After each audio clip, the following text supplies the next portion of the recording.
যদি আপনি একদিন হঠাৎ এক গুপ্তধনের সন্ধান পান তাহলে ব্যাপারটা কিরকম হবে? বেশ ভালোই হবে, তাই না? কিন্তু আমি বা আপনি সেই সন্ধান না পেলেও একটা লোক কিন্তু ঠিক এরকমই এক গুপ্তধনের সন্ধান পেয়েছিল, আর সেই গুপ্তধন উদ্ধার করতে গিয়ে অনেক বিপদের সম্মুখীন হতে হয় তাকে।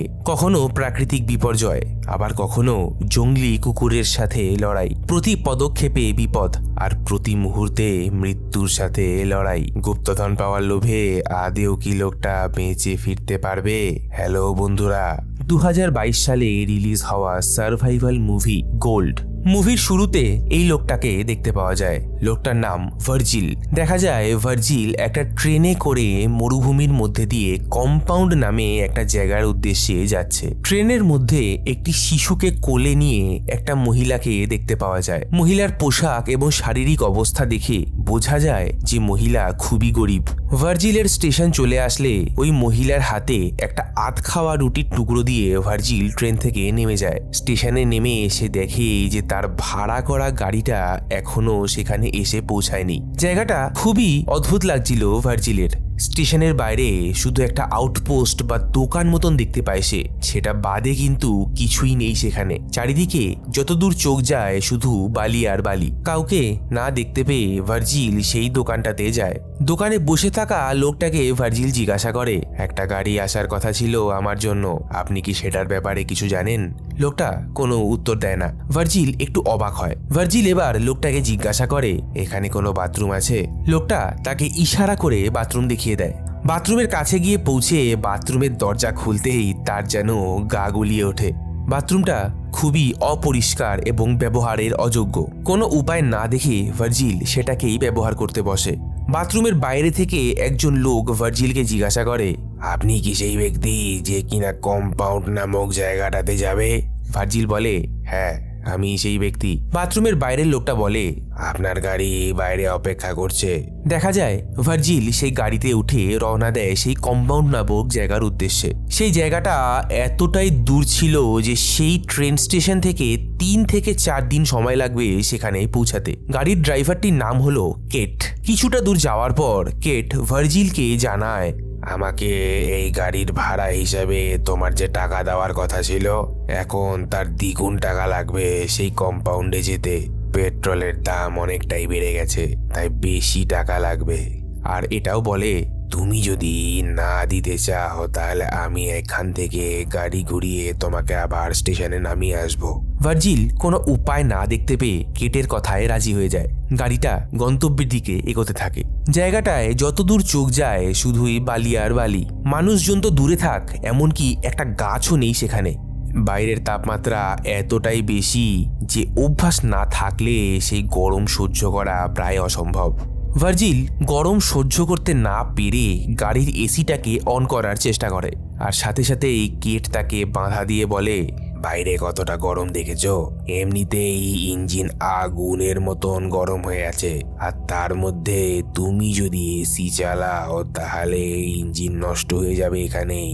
দেখা যায় কিছু দূর গাড়িটা যাওয়ার পর গাড়ির সামনের একটা টায়ার ফেটে যায়। গাড়ি থেকে নেমে ভার্জিল চাকাটা চেঞ্জ করতে থাকে, আর ঠিক তখনই দেখা যায় দুটো জঙ্গলি কুকুর মারপিট করছে। কেট একটা কুকুরকে সেখান থেকে তাড়িয়ে দেয়, কিন্তু অন্য কুকুরটা এতটাই বাজেভাবে জখম হয়েছে যে তার আর উঠে দাঁড়ানোরও ক্ষমতা নেই। কেট তখন একটা পাথর নিয়ে জখম হওয়া কুকুরটার মাথায় মেরে সেটাকে সেখানেই মেরে ফেলে। ভার্জিল পুরো ঘটনাটা দেখে খুব অবাক হয়, কিন্তু কেটকে এই কাজটা করার কারণটা না জিজ্ঞাসা করে সে আবার তার আগের কাজে লেগে পড়ে। কেটকে দেখে কিন্তু মনেই হচ্ছে না যে সে একটা কুকুরকে হত্যা করে এসেছে কিছুক্ষণ আগে। তাকে দেখে একদমই স্বাভাবিক বলেই মনে হচ্ছে। গাড়ির চাকাটা লাগানো হয়ে গেলে তারা আবার যেতে থাকে গন্তব্যের দিকে। এরপর রাত নেমে আসলে তারা এক জায়গায় রাত কাটাবে বলে দাঁড়ায়। দেখা যায় তারা কিছু কাঠ জোগাড় করে তাতে আগুন ধরিয়েছে। কেট ভার্জিলকে জিজ্ঞাসা করে, তুমি এখানে কি করতে এসেছো? উত্তরে ভার্জিল কেটকে একটা বিজ্ঞাপনের কাগজ দেখিয়ে বলে, এই চাকরির বিজ্ঞাপনটা দেখে আমি এখানে এসেছি। কেট কাগজটা দেখে বলে, আমি জানি না তুমি কোন জায়গা থেকে এসেছো এবং সেই জায়গাটা কতটা খারাপ, কিন্তু আমি তোমাকে বলতে পারি যে কম্পাউন্ড জায়গাটা কিন্তু মোটেও সুবিধের নয়। আমি শুনেছি তারা তাদের কর্ম কর্মচারীদেরকে অমানুষের মতন পরিশ্রম করায়। ভার্জিল কথাটা শুনে কিছুই বলে না। দেখা যায় পরের দিন সকালে তারা আবার রওনা দেয় তাদের গন্তব্যের দিকে। এবার দেখা যায় যে কেটের বদলে ভার্জিল গাড়ি চালাচ্ছে আর কেট পাশের সিটে ঘুমাচ্ছে। কেটকে ঘুমাতে দেখে ভার্জিল গাড়ির এসিটা অন করে দেয় আর কিছুক্ষণের মধ্যেই ঠিক সেটাই হয় যেটা কেট ভার্জিলকে আগের দিন বলেছিল। দেখা যায় ইঞ্জিন অত্যাধিক গরম হয়ে যাওয়ার জন্য ধীরে ধীরে কাজ করা বন্ধ করে দিচ্ছে।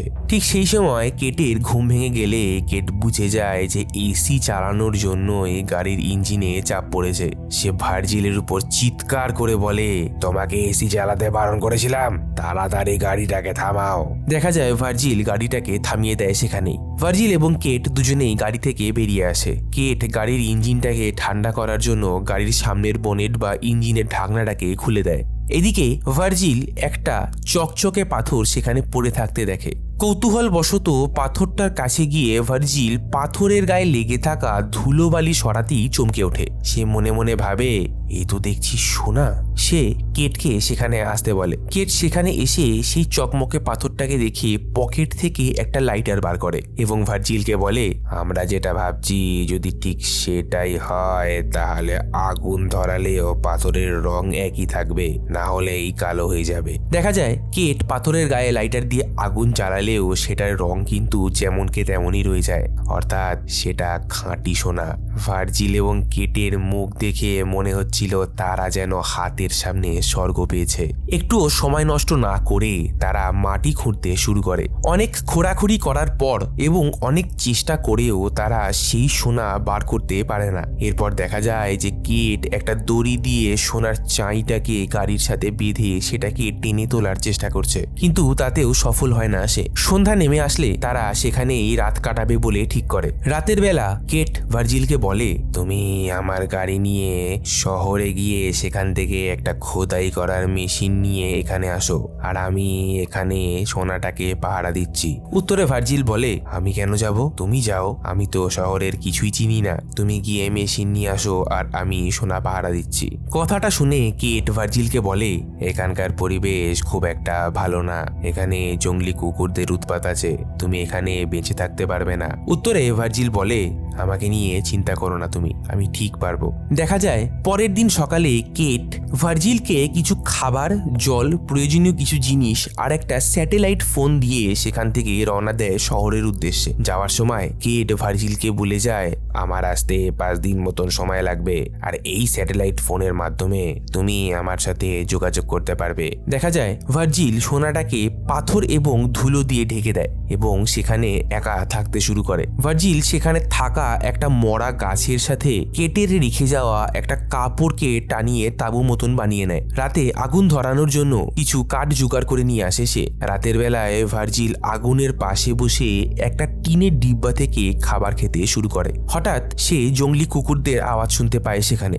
যেহেতু ভার্জিলের সামনে আগুন জ্বলছিল তাই কুকুরগুলো তার ধারে কাছেও আসে না। পরের দিন সকালে ভার্জিল বাথরুম করার জন্য তাঁবুর থেকে একটু দূরে গেলে সে শুনতে পায় যে তার স্যাটেলাইট ফোনটা রিং হচ্ছে। কোনো রকমে সে ছুটে তার তাঁবুর দিকে আসে, কিন্তু ততক্ষণে ফোনটা রিং হওয়া বন্ধ হয়ে যায়। কিছুক্ষণ পর দেখা যায় যে ভার্জিল রাতের জন্য কাঠ জোগাড় করতে শুরু করেছে। ভার্জিল কাঠ জোগাড় করার জন্য তার তাঁবু থেকে কিছু দূর এগোলে সে দেখতে পায় যে একটা প্লেন সেখানে ভেঙে পড়ে আছে। দেখা যায় প্লেনের বিভিন্ন অংশগুলোকে সে প্লেন থেকে আলাদা করে তার তাঁবুর দিকে নিয়ে যেতে থাকে। তারপর ভার্জিল সে প্লেনের ভাঙা অংশগুলোকে তার তাঁবুর চারিদিকে লাগিয়ে তার ঘরটাকে আরো মজবুত করে ফেলে। অত্যাধিক গরমের জন্য তার গায়ের চামড়া ঝলসে যায়। অসহ্যকর গরম এবং বাতাসে জলীয় বাষ্পের পরিমাণ একদমই না থাকার কারণে মাত্র 2 দিনের মধ্যেই যেন শারীরিক দিক থেকে ভার্জিল অনেকটাই ভেঙে পড়েছে, কিন্তু মানসিক দিক থেকে সে কিন্তু অনেকটাই মজবুত তখনও। দেখা যায় ভার্জিল একটা পাথরের মাধ্যমে বাড়ি মেরে সে সোনার চাই থেকে একটা মাছ মাঝারি আকৃতির টুকরো ভেঙে নিয়েছে। ভার্জিল সেটা নিয়ে তার তাঁবুর দিকে গেলে সে শুনতে পায় যে কেট তাকে ফোন করছে। ফোনটা ধরা মাত্রই কেট তাকে বলে, আমার মাটি খোঁড়ার মেশিনটা জোগাড় হয়ে গেছে, তবে গাড়ির ইঞ্জিনে কিছুটা সমস্যা দেখা দিয়েছে, তাই আসতে আরো 2 দিন বেশি সময় লাগবে। ভার্জিল বলে, আমি পাথর দিয়ে বাড়ি মেরে সোনার একটা টুকরো ভেঙে নিয়েছি। কেট বলে, তুমি সোনা পাহারা দাও, আমি খুব তাড়াতাড়ি তোমার ওখানে গিয়ে পৌঁছাবো। রাত হয়ে আসলে দেখা যায় ভার্জিল আগুন জ্বালিয়ে আগুনের সামনে গিয়ে বসে। হঠাৎ ভার্জিল আবার বন্য কুকুরদের আওয়াজ শুনতে পায়। এবার কিন্তু কুকুরগুলো সাহস করে ভার্জিলের অনেকটাই কাছে চলে আসে। ভার্জিল আগুন ধরানো একটা গাছের ডাল নিয়ে উঠে দাঁড়ালে কুকুরগুলো সেখান থেকে চলে যায়। পরের দিন সকালে ভার্জিল একটা জলের বোতলে জল ঢেলে খেতেই যাবে, আর ঠিক তখনই সে একটা সাপ দেখতে পায়। সেখানে সাপটাকে দেখে সে প্রথমে ঘাবড়ে যায় এবং সাপটাকে তাড়ানোর চেষ্টা করে ভার্জিল। দেখা যায় সাপের কারণে বোতল থেকে অনেকটাই পরিমাণ জল মাটিতে পড়ে গেছে। ভার্জিলের কাছে কিন্তু সেই মুহূর্তে জলের মূল্য সোনার থেকেও অনেকটাই বেশি। ভার্জিল বাকি জলটাকে খেয়ে ফেলে। তারপর ভার্জিল আবার সে প্লেনের কাছে যায় আরো কিছু ভাঙা অংশ খুলে আনার জন্য। হঠাৎ সে একজন অজানা লোককে তার দিকে আসতে দেখে। ভার্জিলকে যাতে লোকটা না দেখতে পায় তাই ভার্জিল সেই ভাঙা প্লেনটার মধ্যে লুকিয়ে পড়ে, কিন্তু লোকটা ভার্জিলকে দেখে নেয় এবং সেই প্লেনের মধ্যে ঢুকে আসে। মুখের কাপড়টা সরালে দেখা যায় যে সেই ব্যক্তি একজন মহিলা। সে ভার্জিলকে জিজ্ঞাসা করে, আপনি এখানে কি করছেন? কোথায় থাকেন আপনি? ভার্জিল কোনো উত্তর দেয় না। মহিলাটা ভার্জিলকে বলে, জল খাবেন? ভার্জিল তাতেও কোনো উত্তর দেয় না। মহিলাটি ভার্জিলকে আরো অনেক প্রশ্ন করে, কিন্তু ভার্জিল তার কোনো প্রশ্নেরই উত্তর দেয় না। এবার মহিলার মনে সন্দেহ হয়। তার মনে হয় নিশ্চয়ই ভার্জিল তার থেকে কিছু লুকাচ্ছে। ভার্জিল সেখান থেকে উঠে তার তাঁবুর দিকে যেতে থাকলে দেখা যায় যে সেই মহিলাও ভার্জিলের সাথে ভার্জিলের তাঁবুর দিকে যেতে শুরু করে। ভার্জিল মহিলাটাকে হাজারবার বারণ করা সত্ত্বেও মহিলাটি ভার্জিলের কোনো কথাই শোনে না। মহিলা ভার্জিলের তাঁবুর সামনে এসে ভার্জিলকে জিজ্ঞাসা করে, আমাকে সত্যি করে বলো তো, তুমি আমার থেকে কি লুকাচ্ছ? কি করছো তুমি এখানে? ভার্জিল মহিলাটাকে বলে, আপনি দয়া করে এখান থেকে চলে যান। দেখা যায় মহিলা ভার্জিলের তাঁবুটাকে নষ্ট করতে শুরু করেছে। ভার্জিল তাকে থামতে বলে, কিন্তু মহিলাটা ভার্জিলের কোনো কথাই শোনে না। কোনো উপায় না দেখে শেষমেশ ভার্জিল একটা বড় বেলচা দিয়ে মহিলাটার মাথায় মেরে মহিলাকে সেখানেই মেরে ফেলে। মহিলার কাছে থাকা সব প্রয়োজনীয় জিনিসপত্র ভার্জিল নিজের কাছে রেখে দেয় আর মৃতদেহটাকে গর্ত খুঁড়ে মাটিতে পুঁতে দেয়। দেখা যায় সেখানে থাকা জঙ্গলি কুকুরগুলো সেই মৃতদেহর গন্ধ পেয়ে সেটাকে মাটি থেকে টেনে বার করেছে এবং ছিঁড়ে ছিঁড়ে খেতে থাকে। ভার্জিল কোনো রকমে কুকুরগুলোকে সেখান থেকে তাড়ায় আর মৃতদেহটাকে আগুন ধরিয়ে পুড়িয়ে দেয়।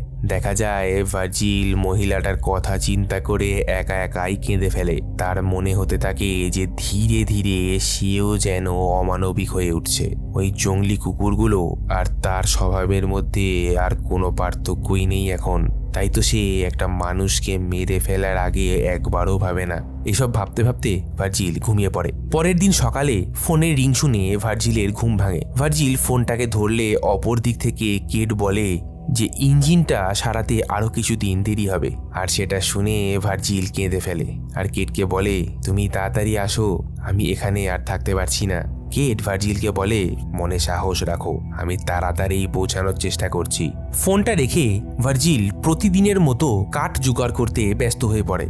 কিছুক্ষণ পর ভার্জিল পেছনে ঘুরতেই দেখে একটা মরু ঝড় তার দিকে ছুটে আসছে। সে দৌড়ে কোনো রকমে তার তাঁবুর মধ্যে ঢুকে পড়ে, কিন্তু দেখা যায় ঝড়ের দাপটে তার তাঁবু ভেঙে তছনছ হয়ে যায়। ভার্জিল ঝড়ের থেকে পালানোর চেষ্টা করলে ঝড়টা তাকে ঠেলে বালির উপরে ফেলে দেয়। ঝড়ের ঝাপটায় একটা গাছের ডাল উড়ে ভার্জিলের পেটে ঢুকে যায়। ঝড় থেমে গেলে ভার্জিল উঠে সে সোনার চাঁইয়ের দিকে যেতে থাকে। তার মনে এতটাই লোভ জন্মে গেছে যে সে ভুলেই গেছে যে একটা গাছের ডাল তার পেটে ঢুকে আছে। তার শরীরের ব্যথা বেদনা যেন সেই সোনার চাঁইয়ের কাছে কিছুই না। দেখা যায় সোনার চাঁইয়ের কাছে পৌঁছে ভার্জিল ধুলোবালি সরিয়ে সোনার চাঁইটাকে আবার দেখে নেয়। তারপর তার পেটে ঢুকে থাকা গাছের ডালটা বের করে ফেলে। ভার্জিলের পেট থেকে প্রচুর পরিমাণে রক্ত বেরোতে থাকলে দেখা যায় ভার্জিল তার গায়ের জামাটাকে পেটের সাথে শক্ত করে বেঁধে রক্ত বন্ধ করার চেষ্টা করে। তারপর এক জায়গায় আগুন জ্বালিয়ে তার খাবারের টিনের কৌটোর ঢাকনাটাকে আগুনে পোড়াতে থাকে।